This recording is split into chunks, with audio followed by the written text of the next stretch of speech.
La séance est ouverte. De heren Zwenen, Lambert, Van den Branden, Verwilge, de Stex, Temmerman et Madame Nizin sont excusés étant en mission à l'étranger. Chers collègues, c'est avec une grande émotion que le Sénat a appris le décès de M. Albert Pullings, directeur général honoraire de la questure du Sénat, décédé le 8 novembre dernier. Dans l'histoire de notre institution, son nom restera associé à l'aménagement de l'aile de la rue de la Loi que les affaires étrangères cédèrent au Sénat en 1961. M. Pullings conduisit alors avec brio et efficacité ces importants travaux de rénovation qui permirent notamment la création de nouveaux locaux aux 8 rues de la Loi, dont la salle M et les salons de la présidence. Mais surtout, notre patrimoine artistique fut aussi enrichi grâce à la passion de M. Pullings pour les beaux-arts. Le Sénat d'aujourd'hui exprime sa reconnaissance et salue la mémoire d'un haut fonctionnaire qui, durant une carrière de près d'un demi-siècle, se distingua par sa cordialité, sa conscience professionnelle et son sens du service. Aux enfants et à la famille du défunt, le Sénat réitère ses plus sincères condoléances.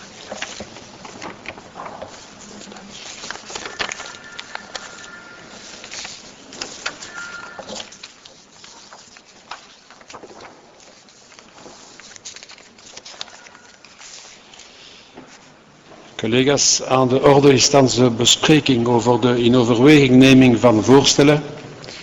U hebt de lijst van de verschillende in overweging te nemen voorstellen ontvangen met opgave van de commissies waarnaar voorgesteld wordt ze te verwijzen. Je prie les membres qui auraient des observations à formuler de me les faire connaître avant la fin de la séance et sauf suggestions divergentes, je considérerai ces propositions comme prises en considération et envoyées aux commissions indiquées.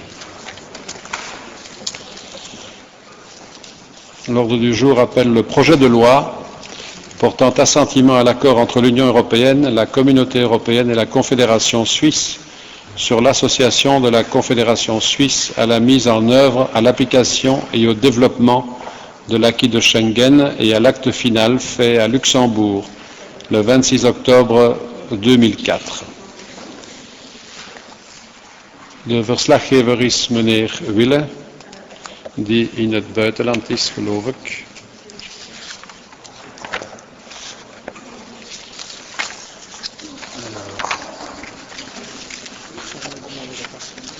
Vraagt iemand het woord? Quelqu'un demande-t-il la parole dans la discussion générale?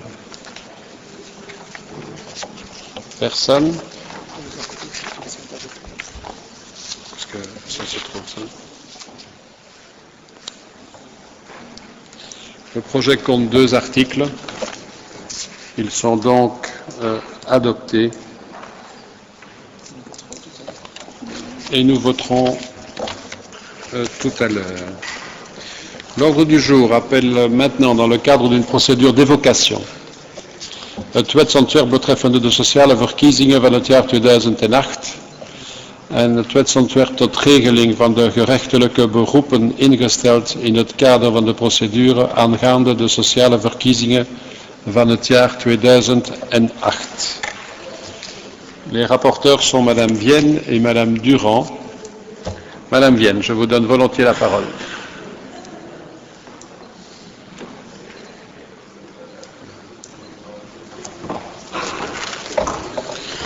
Monsieur le Président, chers collègues, en ce qui concerne le rapport, je me permets de faire référence au rapport écrit qui me semble extrêmement complet et explicite. Je voudrais intervenir au nom de mon groupe au sujet de ces 2 projets de loi que nous voterons très volontiers. En fait, 3 projets ont été soumis à notre examen pour mettre fin à une insécurité juridique.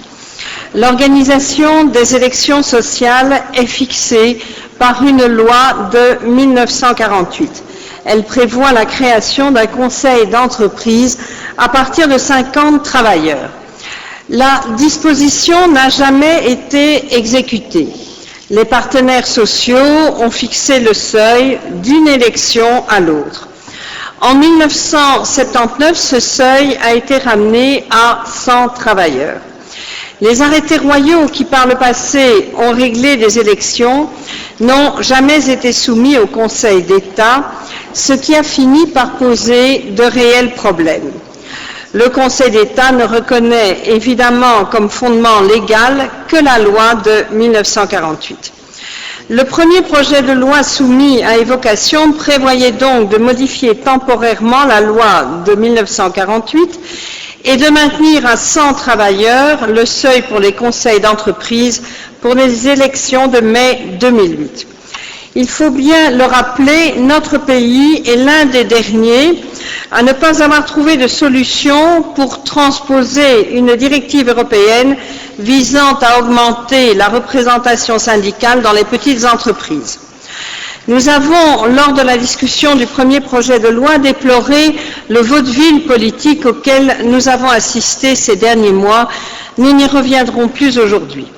Comme nous n'insisterons pas non plus sur les regrets émis à propos de la proposition PIS-SPA de 2006, qui s'est heurtée au groupe politique de la future Orange Bleue, lesquels ont été parfaitement incapables de proposer une solution constructive dans ce dossier.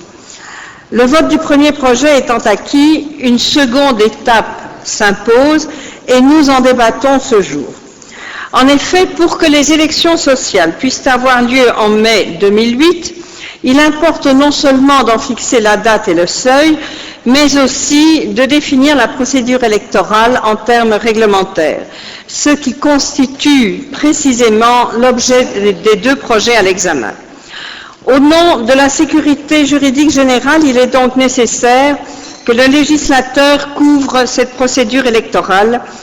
La concertation sociale constitue en effet un facteur important, un facteur moteur de notre modèle social. Nous sommes donc particulièrement attentifs à ne pas prendre le risque de précipiter cette même concertation sociale à laquelle nous tenons tant dans une impasse, et il est donc urgent de déterminer la procédure électorale. Celle-ci se déroule selon un calendrier strict qui prend cours le 7 décembre. Pour le groupe socialiste, les présents projets de loi doivent être votés immédiatement. L'un concerne la procédure électorale et les règles qui s'y rattachent, l'autre introduit des règles particulières de procédure pour certains des recours judiciaires qui peuvent être introduits pendant la procédure électorale. Nous notons et nous tenons à souligner le caractère temporaire des deux projets à l'examen. Une fois en vigueur, ces projets de loi ne seront d'application que pour les élections qui auront lieu en 2008 et leur application se limitera par ailleurs à l'ensemble de la législature des organes mis sur pied à l'occasion de ces élections. Les prochaines élections qui devraient se tenir en 2012 devront être soumises à de nouveaux instruments juridiques et nous serons donc extrêmement attentifs à l'évolution de ce dossier pour cette échéance. Pour l'heure, nous approuvons sans réserve les deux textes soumis à l'examen de notre Assemblée. Je vous remercie de votre attention.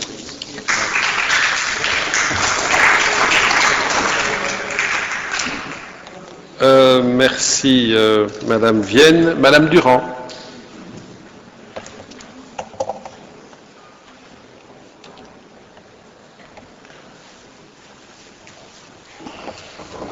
Merci, Monsieur le Président. Je ferai assez court. Je pense d'ailleurs qu'il n'y a pas que le groupe socialiste qui a marqué son accord par rapport au texte qui nous est soumis aujourd'hui. En commission, tous les groupes, à l'exception du Vlaams-Belang, ont fait le choix de soutenir tout de suite ce texte et le plus vite possible, justement pour permettre que ces élections sociales aient lieu dans de bonnes conditions juridiques, Je crois pour nous que c'est un bon message, celui des partenaires sociaux, qui à l'échelle fédérale ont réussi à trouver un point d'accord entre eux sur les modalités, après avoir d'ailleurs trouvé un point d'accord également sur le dossier auquel Madame Vienne faisait allusion. Je pense que c'est assez rassurant de voir qu'à l'échelle fédérale, des partenaires sociaux trouvent, eux, des points d'accord. J'espère qu'il en sera ainsi sur d'autres dossiers. En tout cas, je pense que le groupe écolo, comme je suppose tous les autres groupes de cette Assemblée, soutiendront sans réserve la possibilité d'organiser les élections sociales et de permettre d'utiliser le mécanisme temporaire que les partenaires sociaux ont eux-mêmes imaginé. Je pense que c'est une très bonne chose, ça fait aussi partie de notre démocratie et c'est donc aussi avec plaisir que nous soutiendrons ce texte. Merci Madame Durand. De algemene bespreking is geopend. Wie vraagt het woord in het kader van de algemene bespreking? La discussion générale est ouverte. Qui demande la parole? Mevrouw Langerie.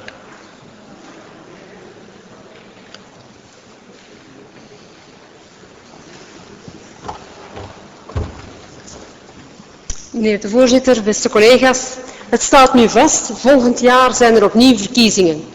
Sociale verkiezingen, weliswaar. Dat zijn de verkiezingen dus met het oog op de aanduiding van de vernieuwing van de personeelsvertegenwoordigers in de ondernemingsraden en de comité's voor preventie en bescherming op het werk, die om de 4 jaar moeten doorgaan. De volgende sociale verkiezingen, als ze dus rekening houdt met de termijn van 4 jaar, zullen moeten doorgaan tussen 5 en 18 mei 2008. Het is een belangrijke gebeurtenis in een 6000-tal ondernemingen, maar het beïnvloedt het leven van honderdduizenden werknemers, vooral op professioneel en vooral ook op sociaal vlak. Om deze sociale verkiezingen mogelijk te maken, moeten wij ook als politici ons steentje bijdragen. Wij moeten ervoor zorgen dat er tijdig een stabiel wetgevend kader is voor deze sociale verkiezingen. Daarom hebben we een eerste stap reeds gezet, hier in deze Senaat ook op 25 oktober jongstleden. Dan hebben we namelijk in de Senaat het wetsontwerp goedgekeurd met betrekking tot de vaststelling van de drempel die van toepassing is voor de organisatie van die sociale verkiezingen in ondernemingen. Vandaag moeten we een tweede stap zetten. We moeten de reglementering vastleggen voor de verkiezingsprocedure. Wat we dus doen door de beide wetsontwerpen die hier vandaag voorliggen, zo dadelijk ook hopelijk ook goed te keuren. Die tweede stap is noodzakelijk om, zoals ik het zei, in die 6000 ondernemingen ten laatste op 7 december al de eerste procedurestappen te zetten die vereist zijn om die verkiezingen volgend jaar te laten doorgaan. Er is namelijk een strikte timing die moet worden gerespecteerd voor de ondernemingen. Daarom was het ook noodzakelijk, collega's, dat wij de oogdringendheid hebben ingeroepen, zodat deze twee wetsontwerpen vandaag hier in de Senaat konden goedgekeurd worden. Zo niet zouden we het risico gelopen hebben om geen publicatie te krijgen in het Belgisch Staatsblad voor 7 december, wat de organisatie van de sociale verkiezingen absoluut zou hypothekeren. Wij willen dan ook vanuit ons kartel CD&V-N-VA deze twee voorliggende wetsontwerpen uiteraard mee goedkeuren. Maar ik zou als slot ook als voorzitter van de Commissie Sociale Zaken al mijn collega's in de commissie ook willen danken voor het begrip dat ze hebben getoond en er ook mee instemden dat er inderdaad een spoedbehandeling voor deze zaak vereist was. Dank ook aan de beide verslaggevers, mevrouw Vienne en mevrouw Durand, voor het verslag. En tot slot heb ik nog een oproep aan de minister om inderdaad werk te maken van een derde stap die nu nodig is, die we absoluut moeten zetten. Er is vorige vrijdag namelijk wel een akkoord bereikt onder de sociale partners met betrekking tot de economische informatieverplichting en de raadpleging van werknemers voor ondernemingen tussen de 50 en de 100 werknemers en voor ondernemingen met minder dan 50 werknemers. Maar daarmee is het probleem niet opgelost, want daarmee is de Europese richtlijn nog altijd niet omgezet. De Europese commissaris Fitlan heeft ook te kennen gegeven aan de minister dat daarvoor een wettelijke verankering noodzakelijk is. We willen dan ook vragen aan de minister om een definitief einde te maken aan het risico dat België boven het hoofd hangt om dwangsommen te moeten betalen en dus eigenlijk snel werk te maken van deze derde noodzakelijke stap, zodat we die ook heel spoedig in Kamer en Senaat kunnen behandelen. Dank u. Dank u, mevrouw Langerie. Monsieur d'Allemagne. Très rapidement, Monsieur le Président, pour me féliciter également que nous ayons pu adopter ce texte très rapidement en Commission des Affaires sociales, remercier les rapporteurs et la Présidente pour l'efficacité de la discussion, étant donné que ces élections effectivement vont pouvoir avoir lieu en temps, en heure, sur une base légale stable et avec, pour les procédures, les méthodologies et l'organisation générale de ces élections, un accord de toutes les parties. Et effectivement, pour insister également sur le fait que nous allons devoir retravailler rapidement début de l'année prochaine, puisqu'effectivement les directives ne sont pas encore transposées et que la Commission européenne a déjà averti que les amendes qui pourraient être infligées à la Belgique pourraient bel et bien effectivement être d'application à partir de début de l'année prochaine. Donc effectivement, nous aurons à retravailler pour les élections sociales d'après. Voilà, je vous remercie. Merci, monsieur d'Allemagne. Meneer Seder. Ja, dank u voorzitter. Wij hebben bij het oorspronkelijke wetsontwerp een paar weken geleden tegengestemd en de bezwaren die wij toen laten gelden gelden natuurlijk ook ten aanzien van dit wetsontwerp dat ergens uitvoering geeft aan het oorspronkelijke, meer bepaald het regelt de procedure van de verkiezingen. Nu, ik ga niet alle bezwaren herhalen, maar het voornaamste. Wat voor verkiezingen zijn het waarbij de kandidaten enkel mogen deelnemen aan de verkiezingen wanneer zij de steun krijgen van de 3 officiële vakbonden? Dat zijn een beetje verkiezingen zoals die plaatsvinden in Iran, waarbij de kandidaten eerst de toestemming moeten krijgen van een soort raad der wijzen. Daar komt het eigenlijk op neer. Nee, het is zelfs erger dan Iran, want achterna kunnen die kandidaten gewoon ook weer uit hun mandaat verwijderd worden door dezelfde raad der wijzen. En dan zeggen wij beter geen verkiezingen dan schertsverkiezingen.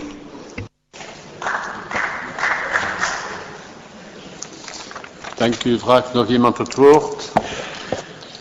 Meneer de minister, wenst u tussen te komen? Ja, voorzitter, collega's, misschien toch even beklemtonen dat ik de senatoren heel erg dankbaar ben voor de snelheid waarmee ze deze 2 wetsontwerpen gisteren in commissie en vandaag al in plenaire heeft willen behandelen. Ik vind het ook heel sympathiek dat mevrouw Langerie, een minister van Lopende Zaken, oproept om nog snel werk te maken van de omzetting van de richtlijn, wat ik inderdaad ook effectief zal doen. En dus, meneer de voorzitter, zal ik nogmaals op de snelheid van de Senaat moeten beroep doen, wellicht in de maand januari. Dank u wel. Dank u, meneer de minister. Merci. Bien. Alors qu'il n'y a pas d'amendement au projet de loi relatif aux élections sociales de 2008, en ce qui concerne le projet de loi réglant les recours judiciaires, il y a 11 articles. Pas d'observation. Ils sont adoptés et nous voterons tout à l'heure sur l'ensemble de ces textes. L'ordre du jour appelle la proposition de résolution visant à soutenir l'évolution pacifique de la situation politique et le respect des droits de l'homme en Birmanie. Ook een voorstel van resolutie betreffende de situatie in Birma. En een voorstel van resolutie om de politieke stabiliteit, de democratie en de eerbiediging van de mensenrechten in Birma te waarborgen. De rapporteur is mevrouw Smet en ik geef haar graag het woord.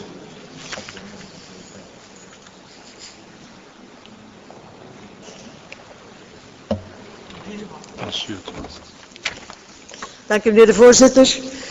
Het is een onderwerp dat de commissie, een heel aantal mensen van deze Senaat sterk interesseert, want er lagen in de commissie niet meer dan 4 resoluties voor. Degene die we besproken hebben was de resolutie van de heer François Roeland, du Vivier, maar er lagen ook resoluties voor die allemaal in dezelfde richting gingen van de heer Mahou en mevrouw Ziren, mevrouw Pirijns en de heer D'Allemagne. Ik zou al mevrouw gezegd hebben, maar ik weet dat het meneer is hoor.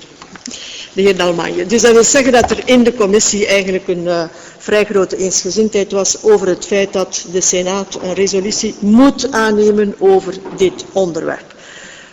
Het voorliggende voorstel van resolutie dat in de commissie bij unanimiteit goedgekeurd geweest is, vraagt aan de regering om de nodige diplomatieke initiatieven te nemen, omdat de Birmaanse junta streng veroordeeld wordt voor de onderdrukking van de vreedzame betogingen in het land en dat ze voortaan de mensenrechten eerbiedigt. Tevens wordt gevraagd om ervoor te zorgen dat de Veiligheidsraad in spoed bijeenkomt en dat de Birmaanse junta alle politieke gevangenen en in het bijzonder Nobelprijswinnares Aung San Suu Kyi vrijlaat. Er wordt ook appel gedaan op de Europese Unie om een aantal stappen te nemen. De amendementen die neergelegd geweest zijn door een heel aantal commissieleden zijn meestal ofwel aanvaard geworden ofwel teruggetrokken. En met de inhoud die ik daar juist gezegd heb, is de resolutie uiteindelijk aanvaard bij unanimiteit van stemmen. Wat zijn de belangrijkste amendementen die toegevoegd geweest zijn? Dat er hulp moet gegeven worden aan de buurlanden die de vluchtelingen opnemen die vanuit Birma naar de buurlanden vluchten. Dat er een onderzoek moet plaats hebben ter plaatse door een delegatie van de Verenigde Naties. Dat de Europese Unie en China een intensieve dialoog aangaan over de mensenrechten en de politieke toekomst van Birma, maar dat hetzelfde ook moet gebeuren met Rusland en India. Dat men moet stoppen met de massale recrutering van kindsoldaten in Birma. Dat men aandacht moet hebben en het geweld tegen de minderheden moet stoppen. En als voorbeeld van minderheden is de groep van de Karen vernoemd geweest. En er is gevraagd geworden om aan deze minderheidsgroepen een UNO-statuut toe te kennen van vluchtelingen.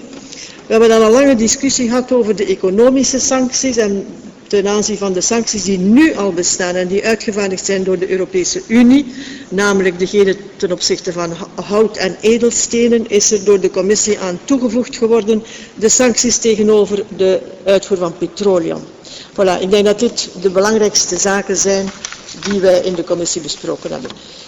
Ik dank vooral de indieners van de resolutie, want het is een interessant debat geweest en ook de voorzitter van de commissie, die hier niet aanwezig kon zijn blijkbaar, maar die het debat zeer goed geleid heeft. Dank u wel. Dank u, mevrouw Smet. La discussion est ouverte. Je donne la parole à monsieur Roland Zuvivier.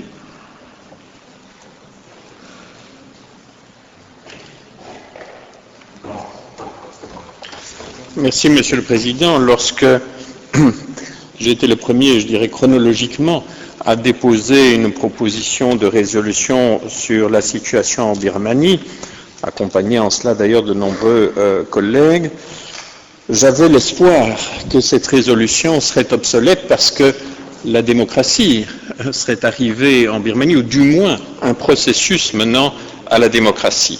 Hélas, il n'en est rien. Monsieur le Président, chers collègues, malgré la situation que notre pays traverse en ce moment, nous sommes en démocratie et nous avons ce grand privilège.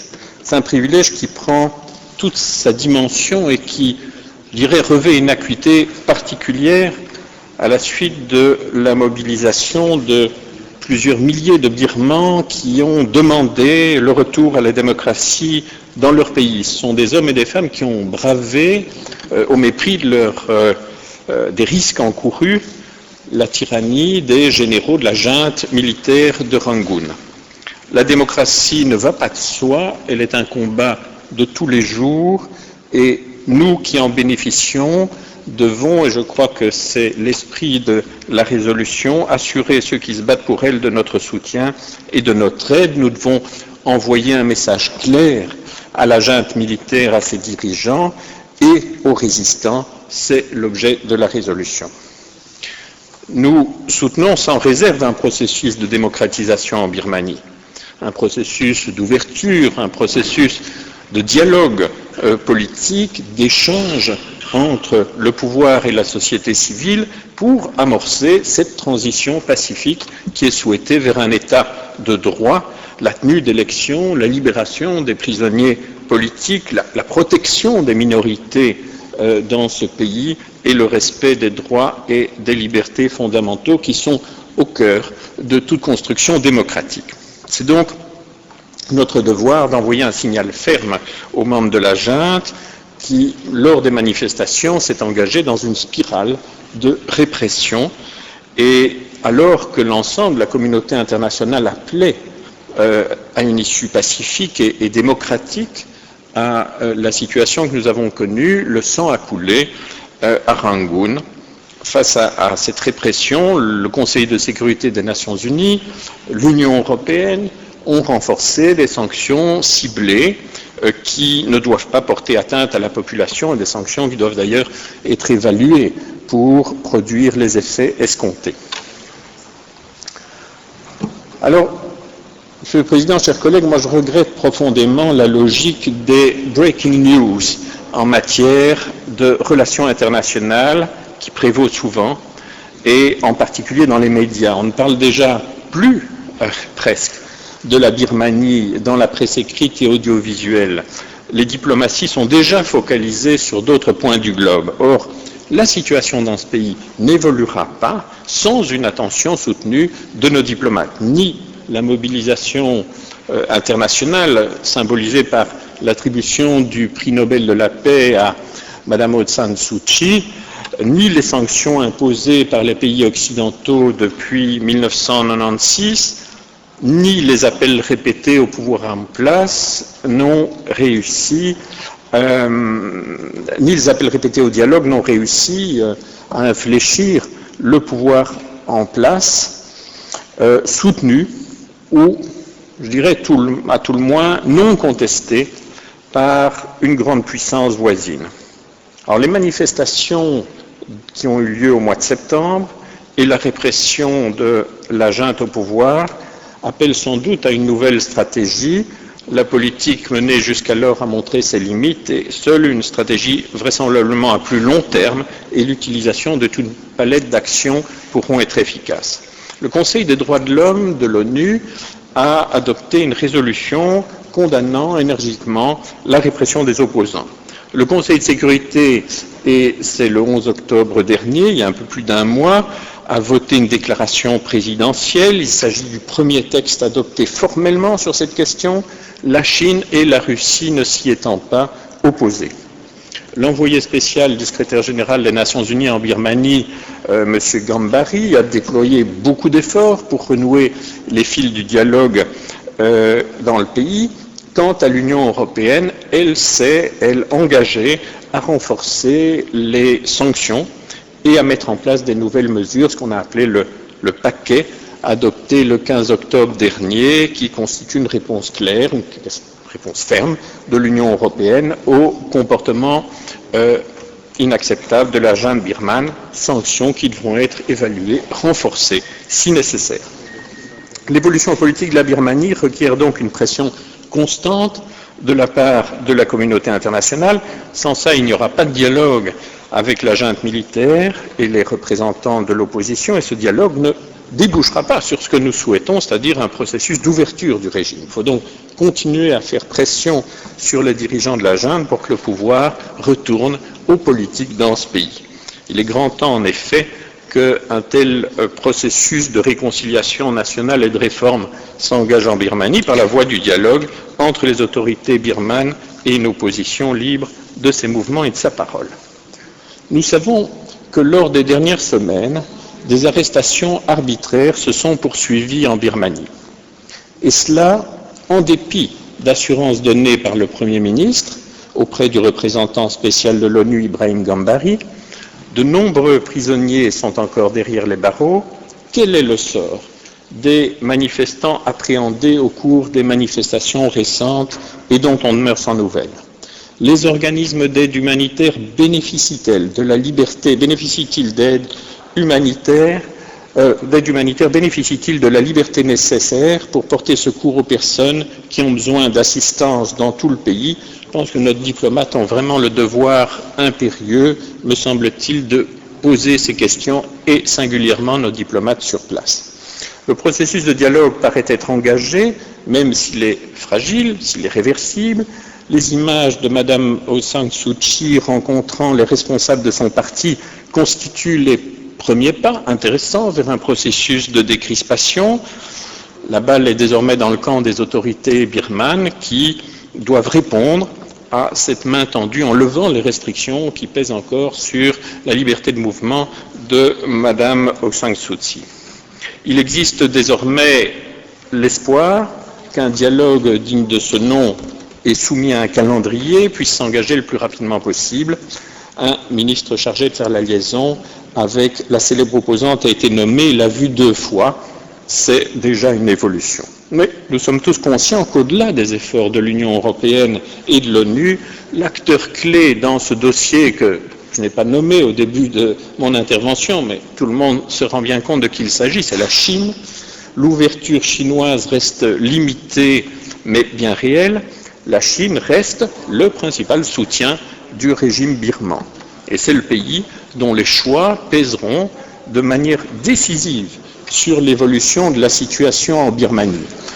Même si un diplomate chinois rencontré récemment m'a dit « vous surévaluez notre influence sur la junte birmane », je pense qu'il ne faut pas prendre au mot la réponse de ce diplomate. D'ailleurs, la Chine a appelé la Birmanie à accélérer la mise en œuvre de réformes démocratiques. Il s'agit d'une initiative inhabituelle pour Pékin qui s'abstient traditionnellement de critiquer la junte militaire au pouvoir au nom du principe qu'elle applique, je dirais, partout dans le monde, de non-ingérence dans les affaires intérieures du pays. Pékin a aussi apporté son soutien à la mission d'Ibrahim Gambari en appuyant la déclaration du Conseil de sécurité, la déclaration présidentielle, et en contribuant à convaincre la junte d'autoriser le représentant de l'ONU à se rendre à 2 reprises dans le pays. Alors notre résolution a pour but de soutenir une solution de dialogue et de réconciliation en Birmanie. Nous savons que l'unique démarche possible est le dialogue entre toutes les composantes de la politique et de la société birmane qui devra mener à une transition démocratique, une transition soutenue par des aides économiques, par des aides sociales, par des aides humanitaires. Nous appelons à la levée de toutes les restrictions imposées à Mme Aung San Suu Kyi et à la libération de toutes les personnes arrêtées pour raisons politiques ou d'opinion. Chaque citoyen birman doit être sûr que ses droits civiques et humains seront respectés. Voilà pourquoi, Monsieur le Président, chers collègues, le groupe MR votera unanimement en faveur de la résolution présentée à notre Assemblée par la Commission des Relations extérieures. Merci, Monsieur Roland-Duvivier. Madame Ziren.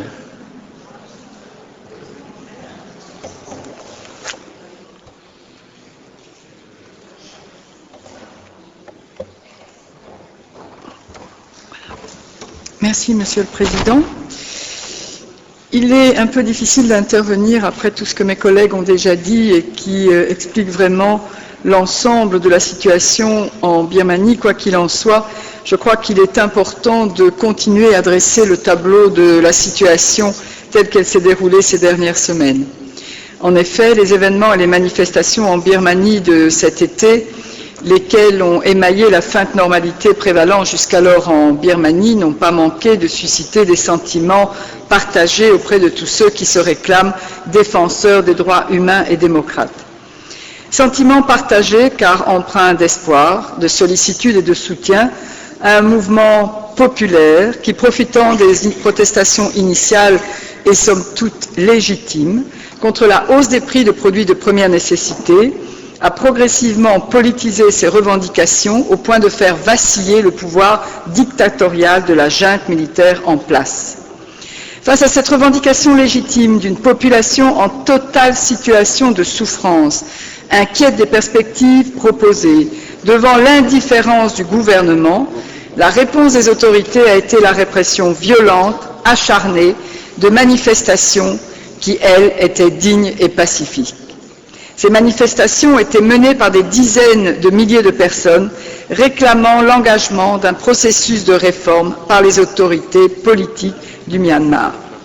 Cette répression policière à l'encontre d'opposants au régime birman vient renforcer une situation intérieure déjà dramatique quant au respect des droits humains et plus encore quant à la paix et à la sécurité des pays membres de l'ASEAN, en ce compris la stabilité régionale.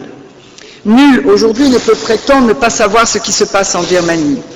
Depuis le coup d'État militaire de 88, le sort de plusieurs milliers de personnes y est incertain. Les violations des droits humains y sont généralisées et systématiques. En ce sens, il est aisé de comprendre que les récentes manifestations ne sont que de légitimes réactions à un climat interne délétère fondé sur le non-respect de droits fondamentaux. À ce jour, le Myanmar détient un palmarès peu enviable en matière de violation des droits de l'homme, que ce soit le maintien en détention prolongée dans des conditions carcérales inacceptables de prisonniers politiques, la détention continue ou la mise sous résidence surveillée de figures de l'opposition, le non-respect des droits des personnes détenues, les arrestations arbitraires sans mandat, les exécutions extrajudiciaires et le recours systématique à la torture ou à d'autres formes de traitements cruels, inhumains ou dégradants, les disparitions forcées et les multiples atteintes aux libertés fondamentales telles que celles de l'expression, de la presse et de réunion. À titre d'exemple, les dispositions de la loi birmane 5/96 érigent en infraction l'expression pacifique de convictions politiques différentes de la ligne idéologique prônée par le pouvoir en place. À cela s'ajoute, et ce n'est pas des moindres, le recours au travail forcé et l'utilisation d'enfants soldats. Il faut aussi mentionner l'impossibilité qu'ont les observateurs indépendants et les organisations internationales de défense des droits humains d'avoir une réelle liberté de mouvement afin de témoigner par la visite de certains sites proscrits au sein du territoire national de l'existence d'infractions supposées au droit international et humanitaire. Me faisant l'écho des inquiétudes et revendications partagées par l'ensemble des acteurs du monde associatif et des organisations non gouvernementales directement impliquées dans le dossier birman, les autorités du Myanmar devraient, plutôt que de dénoncer l'ingérence dans leur souveraineté, tenir leurs promesses en pleine et entière coopération avec les Nations Unies. La situation désastreuse des droits de l'homme qui prévaut actuellement au Myanmar interpelle également la communauté internationale. Et dans cette perspective, la libération inconditionnelle de Mme Aung San Suu Kyi constituerait à bien des égards une avancée significative dans le long processus politique auquel doivent tendre les autorités politico-militaires birmanes. Il paraît judicieux de s'interroger plus particulièrement sur le rôle que pourraient jouer certains pays membres de l'ASEAN, la Chine, l'Inde, afin que le respect des droits humains et la protection des populations soient une priorité dans les accords passés. Quant à la Belgique, il importe qu'elle capitalise avec force et énergie sa présence au Conseil de sécurité des Nations Unies pour montrer son soutien à l'instauration de mesures politiques garantissant le respect des droits fondamentaux, car tous, autant que nous sommes, nous devons garder vigilance quant à l'évolution de cette situation. Le groupe socialiste est fortement impliqué dans ce dossier, comme le montrent les différents amendements proposés et intégrés à la proposition débattue en commission. Si le groupe PS soutient unanimement le texte final adopté en commission des relations extérieures du Sénat, nous avons été particulièrement attentifs à l'urgence de la situation, à l'impérieuse nécessité de renforcer l'action de la communauté internationale afin de garantir la sécurité des Birmans et le respect des droits de l'homme. Aussi impératif, rappeler que le Parlement européen déplore lui aussi toute utilisation de la violence contre des manifestations pacifiques. Et le groupe socialiste reste et est convaincu de l'extrême nécessité que le Conseil de sécurité réaffirme qu'il ne peut pas y avoir d'impunité à l'égard des dirigeants de ce régime d'oppression. Les sanctions ne peuvent pas être que diplomatiques, elles doivent englober aussi les secteurs économiques. Nous pensons aussi que la mission de l'envoyé spécial des Nations Unies doit permettre sans délai un dialogue avec toutes les parties qui s'engageraient dans un processus de réconciliation nationale. Pour toutes ces raisons, le groupe socialiste votera unanimement en faveur du présent document soumis à leur attention et je remercie tous mes collègues pour la qualité du débat. Merci, Monsieur le Président. Merci, Madame Zrien. Ik geef nu het woord aan mevrouw Hermans.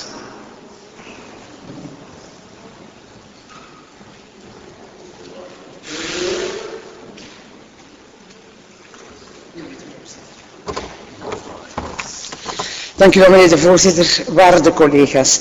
Het is inderdaad goed dat we ons uitspreken over de situatie in Birma.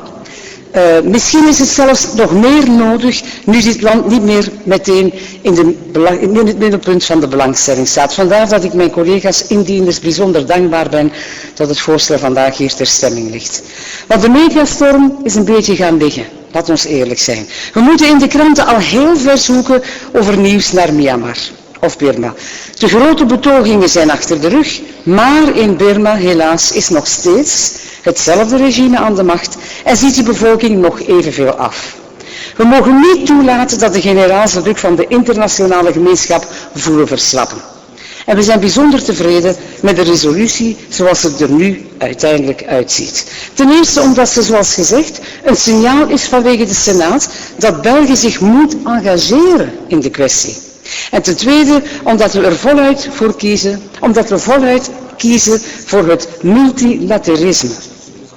Als we ook maar een beetje impact willen hebben op het koppige regime in Rangoon, dan zal het met vereende krachten moeten in Europese Unie verband en via, zoals collega Roeland zei, de Verenigde Naties. Hoe moeilijk dat ook zal worden. En ten derde, collega's, zijn we niet in de val getrapt van het eurocentrisme. We denken vaak dat we de sleutel in handen hebben om gelijk welke politiek probleem op te lossen, waar ook ter wereld. Wel, in het geval van Birma is dat eenvoudigweg niet zo.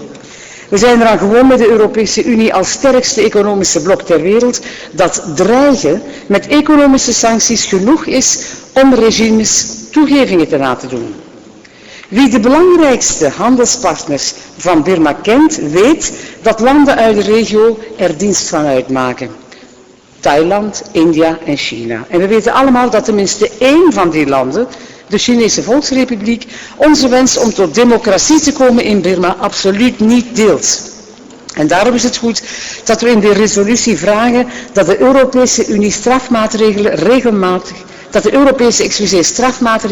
regelmatig een evaluatie krijgen. Zo kunnen we nagaan of het wel de generaals zijn die we pijn doen met de sancties en niet de bevolking. Trouwens, het is heel verstandig om China, Rusland en Indië te betrekken bij het zoeken naar een oplossing, zoals onze resolutie vraagt. Want zonder de steun van deze landen is het echt nutteloos om te hopen op een oplossing. En in een ideale wereld zou de Veiligheidsraad van de Verenigde Naties het regime in Rangoon streng veroordelen voor de vreselijke mensenrechten schendingen, voor de repressie van het protest en zou de Veiligheidsraad met strenge sancties dreigen. Maar zoals we weten zijn 2 leden van die Veiligheidsraad niet geneigd om onze verontwaardiging te delen en al helemaal niet onze strenge houding. De resolutie roept terecht op om de Veiligheidsraad te sensibiliseren, maar laat ons eerlijk zijn, het zal geen gemakkelijke opdracht zijn. Deze resolutie vraagt alvast dat de Belgische regering zich engageert om op het internationale toneel de aandacht voor de toestand in Birma gaande te houden. En dat is ook voor ons senatoren een opdracht. Nu het land de krantenkoppen niet meer beheerst, maar voor de bevolking is het helaas nog steeds een leven in een hel, waar de meeste elementaire vrijheden niet gegarandeerd zijn. België moet er alles aan doen om de situatie voor die bevolking te verbeteren. We zullen de resolutie dan ook met overtuiging goedkeuren. Dank u wel. Dank u, mevrouw Hermans. Monsieur d'Allemagne.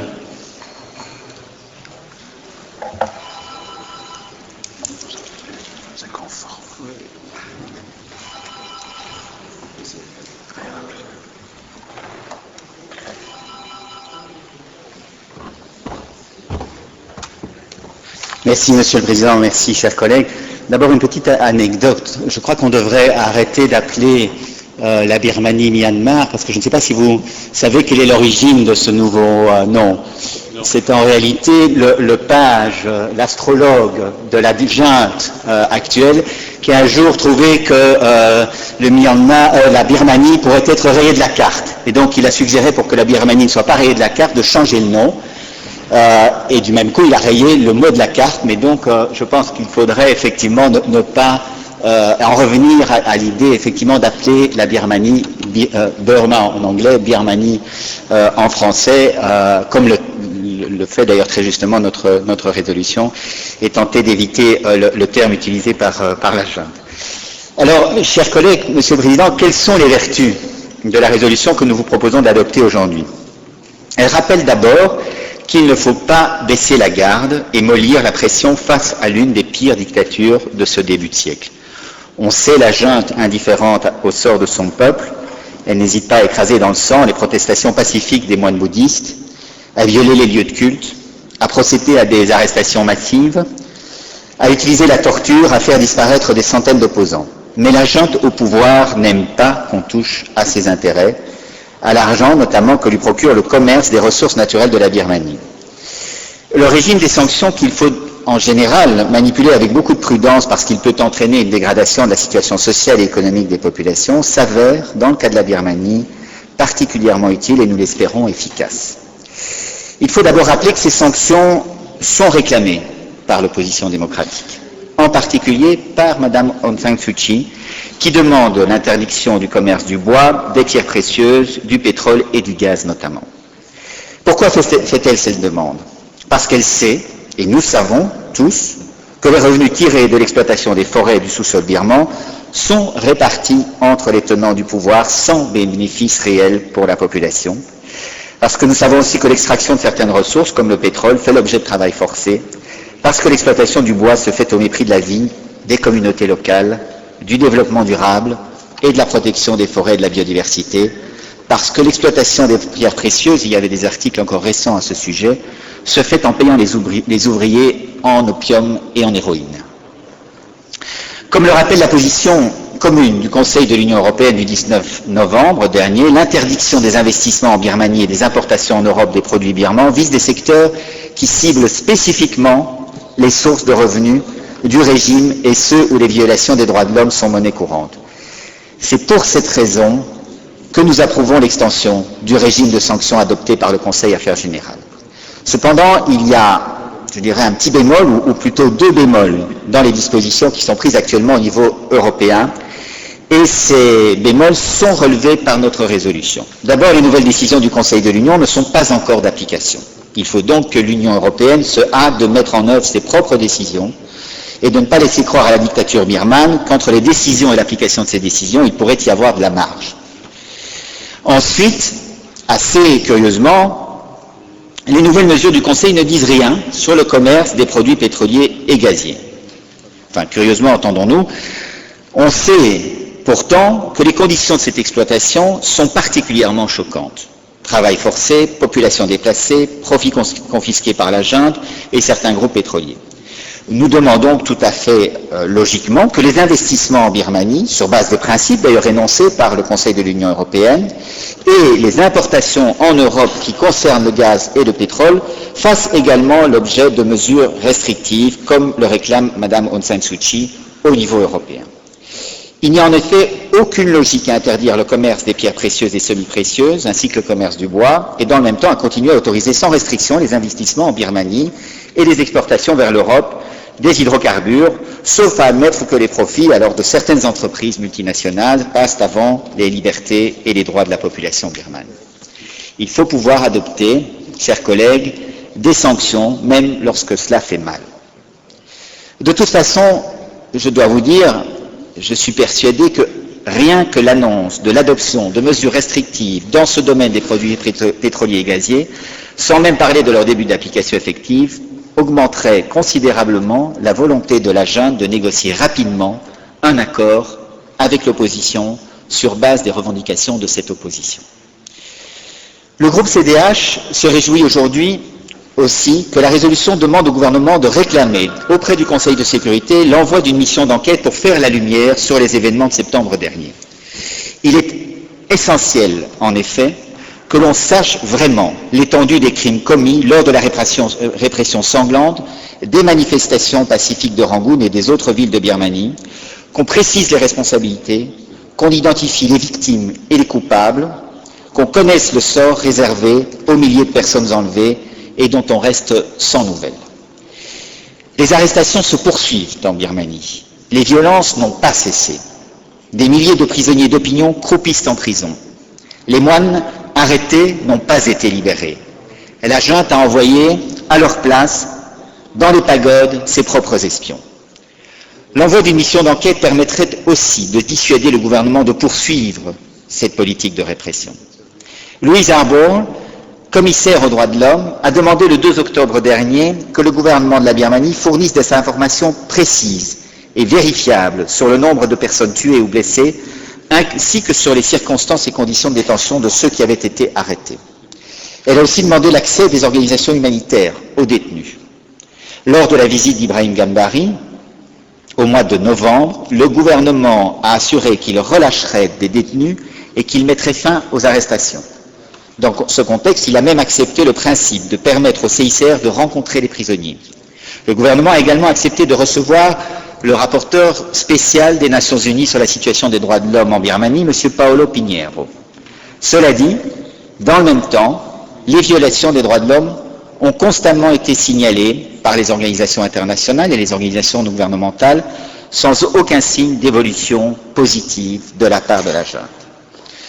Le 16 novembre, Paolo Sergio Pinheiro a rappelé que sa mission ne constituait pas à proprement parler une mission d'enquête. 5 jours et une petite équipe de 3 collègues ne sont pas suffisants pour établir les faits, a-t-il expliqué, tout en rappelant que sa mission, à l'invitation du gouvernement, était la première depuis 4 ans et qu'elle avait eu pour objectif d'examiner la crise intérieure qui a secoué le pays au mois d'août et septembre dernier. Le programme de la mission avait été établi et les rencontres organisées par les autorités birmanes. Le rapporteur spécial a pu rencontrer des représentants d'organisations de la société civile, visiter des prisons et s'entretenir avec des prisonniers. Il a aussi déclaré qu'il resterait en contact avec les autorités auxquelles il a demandé des détails sur certains dossiers concernant des personnes détenues ou disparues. Mais donc la mission de M. Pinheiro n'avait donc pas pour objet de faire la lumière, comme peut le faire une mission d'enquête, sur la répression de ces derniers mois. C'est pourquoi notre résolution insiste sur ce point. Des missions d'enquête sont parties récemment dans toute une série de pays, au Liban, en Ogaden, au Congo, et nous souhaitons que la Belgique appuie clairement cette demande au sein du Conseil de sécurité et sur le plan diplomatique de façon générale. Le 23 novembre dernier, les Nations Unies ont condamné pour la première fois de leur existence le régime en place à Rangoon. C'est une belle victoire de la communauté internationale et de l'Europe en particulier, mais le dialogue politique doit se poursuivre avec les pays de l'ASEAN, qui sont aux premières loges et qui mènent aussi, avec plus ou moins de pugnacité, et plutôt moins que plus ces derniers temps, selon les pays membres de l'ASEAN, un dialogue difficile avec la Birmanie. L'Inde s'est récemment montrée plus sensible que par le passé à la question des droits de l'homme en Birmanie. La Chine, et certains de mes collègues l'ont souligné, elle, continue d'appliquer imperturbablement son soi-disant principe de non-ingérence, tout en continuant à mettre la main sur les ressources de la Birmanie, et notamment en mettant en coupe réglée ses forêts. J'en ai été le témoin direct. Il faut pourtant que la Chine comprenne que son rang nouvellement acquis de grande puissance mondiale lui accorde certes certains droits, mais aussi des devoirs et des responsabilités. Notre résolution insiste également sur ce point. La Chine ne peut pas continuer d'ignorer les souffrances du peuple birman. Elle ne peut à la fois tirer un profit important de l'exploitation des ressources de la Birmanie et se désintéresser totalement des conditions dans lesquelles ces ressources sont exploitées. Elle ne peut laisser ses entreprises saccager les dernières forêts primaires de la Birmanie. Selon les dires de M. Ibrahim Gambari, qui a pu rencontrer Mme Aung San Suu Kyi 5 fois depuis qu'il est en charge du dossier birman, la prix Nobel de la paix va de mieux en mieux à chaque fois qu'il la voit et se sent encouragé, convaincu qu'un point de non-retour a été atteint grâce à l'intervention déterminée de la communauté internationale. Nous aussi, au groupe CDH, nous croyons que rien ne sera plus comme avant en Birmanie, mais qu'il n'est pas temps de relâcher la pression si nous voulons que la démocratie, les libertés et la possibilité de vivre dans la dignité soient rendues au peuple birman. Je vous remercie. Merci, Monsieur Dalmagne. Mevrouw Pirijns.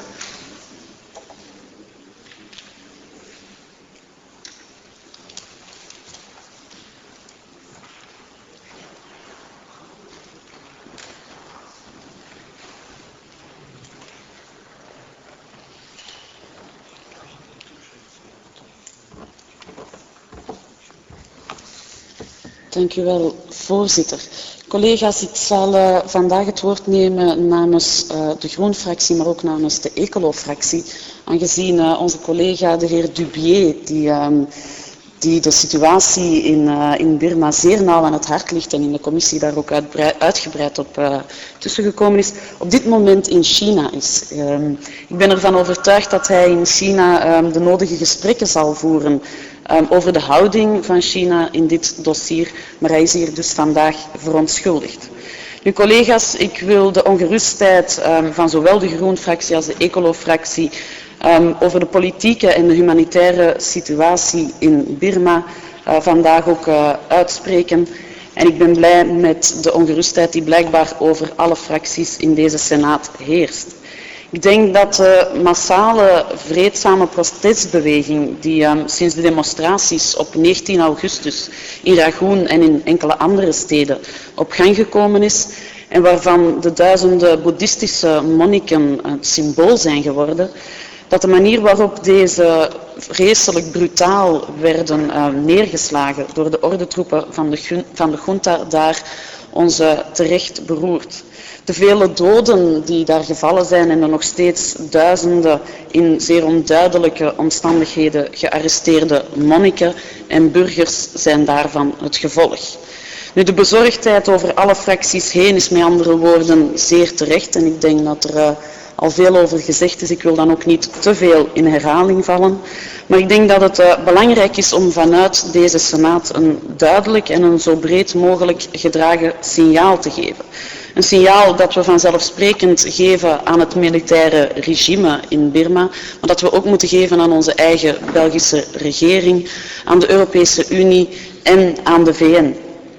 De Senaat vraagt terecht aan elk van deze niveaus om acties te ondernemen. En wij vinden het in dit opzicht dan ook te betreuren dat de commissie de amendementen van de heer Dubié, die ook in onze oorspronkelijke resolutie terug te vinden zijn, de amendementen die erover gingen enerzijds om de sancties uit te breiden en anderzijds om de Belgische regering te vragen om bij het toekennen van overheidscontracten, om daarbij via clausules rekening te houden met mensenrechten en met sociale en ecologische toestanden, dat deze niet werden goedgekeurd. De Groenen zijn ervan overtuigd dat wanneer er mensenrechtenschendingen van deze aard worden gepleegd, dat er dan zeer zwaar moet worden gereageerd. En wij steunen het verzoek om sancties, het verzoek dat komt van de lokale democratische krachten. Wij willen dat steunen. Het is trouwens zo dat de junta ondertussen al gevraagd heeft om de oorspronkelijke sancties om deze op te heffen. En ik denk dat dat op zich een bewijs is dat sancties effect hebben. Voor ons is dit absoluut niet hetzelfde als vervallen in eurocentrisme. Wij denken dat sancties nodig zijn en noodzakelijk zijn.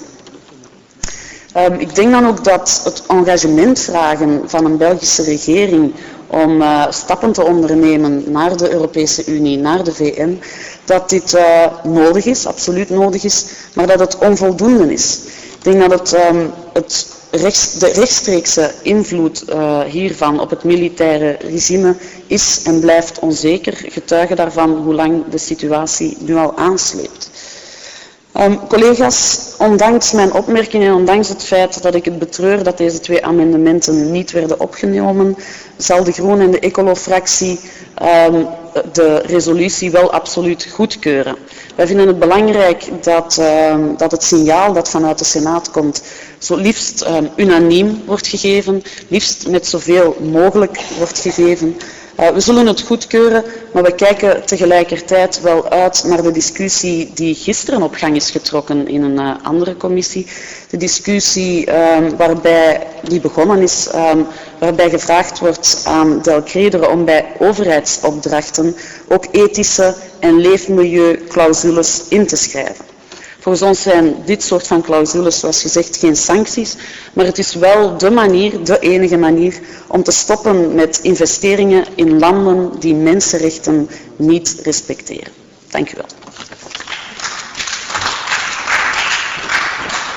Dank u, mevrouw Pirijns. Ik denk dat het uw eerste tussenkomst was in de plenaire vergadering.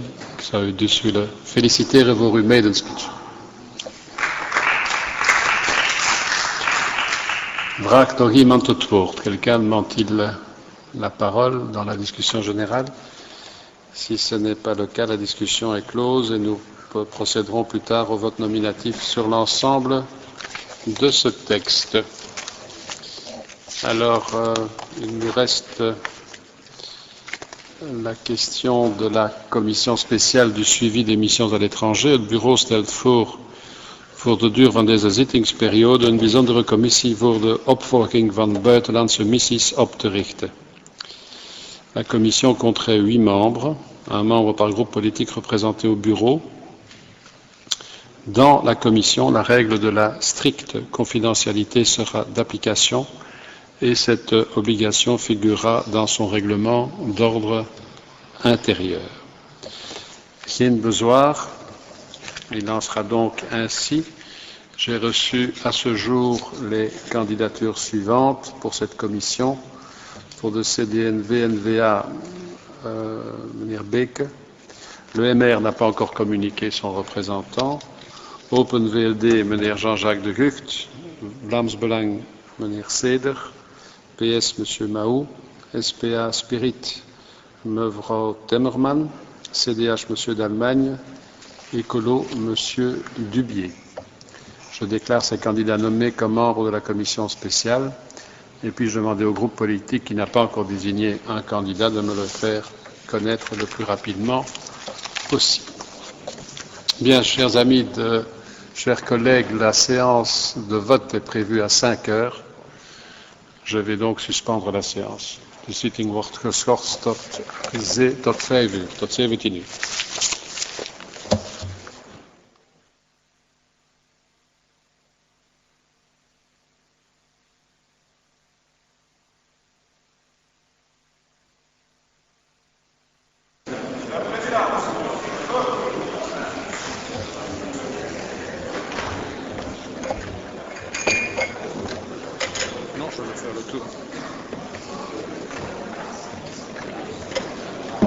La séance est reprise. Nous allons donc passer au vote. Tout d'abord sur le projet de loi portant assentiment à l'accord entre l'Union européenne, la Communauté européenne et la Confédération suisse sur l'association de la Confédération suisse à la mise en œuvre, à l'application et au développement de l'acquis de Schengen et à l'acte final fait à Luxembourg le 26 octobre 2004. We stemmen over het geheel, natuurlijk. Begin van de stemming. Début du vote.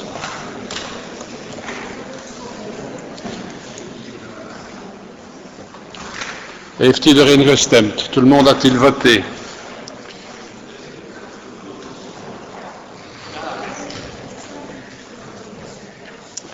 Heeft iedereen gestemd?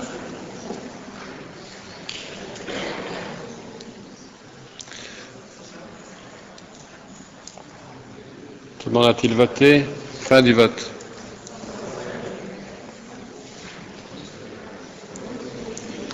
Le projet est adopté à l'unanimité. Nous passons, dans le cadre d'une procédure d'évocation, au projet de loi relatif aux élections sociales de l'année 2008. Nous votons sur l'ensemble. Begin van de stemming.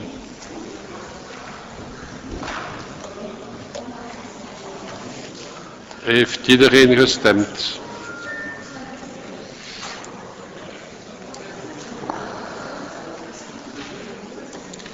Tout le monde a-t-il voté? Heeft iedereen gestemd? Fin du vote.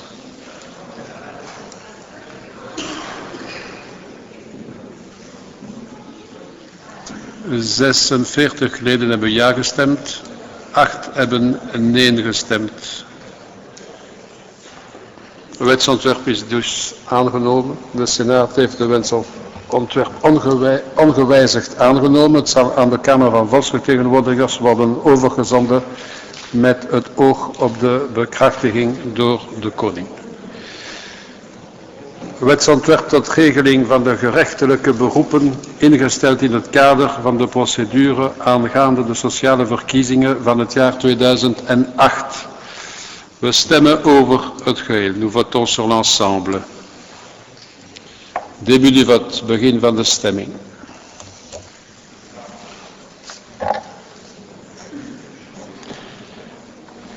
Heeft iedereen gestemd? Tout le monde a-t-il voté?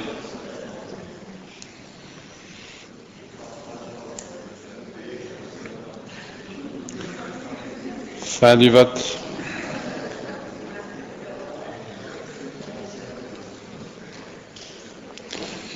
« 45 leden hebben ja gestemd, 8 hebben nee gestemd. Het ontwerp zal aan de koning ter bekrachtiging worden voorgelegd. Nous passons à la proposition de résolution visant à soutenir l'évolution pacifique de la situation politique et le respect des droits de l'homme en Birmanie. Voorstel van resolutie om de vreedzame evolutie van de politieke situatie en de inachtneming van de mensenrechten in Birma te steunen. Début du vote. Begin van de stemming. Heeft iedereen gestemd? Tout le monde a-t-il voté?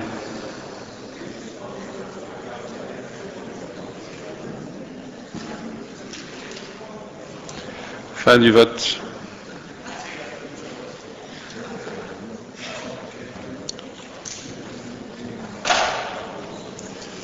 La résolution est adoptée à l'unanimité. Elle sera communiquée au Premier ministre et au ministre des Affaires étrangères. À la suite de ce vote deviennent sans objet la proposition de résolution relative à la situation en Birmanie de Mme Pirens, la proposition de résolution relative à la situation en Birmanie de M. d'Allemagne, la proposition de résolution visant à garantir la stabilité politique et assurer la démocratie et le respect des droits de l'homme en Birmanie de M. Maou et Zrien. Voilà. La séance est levée.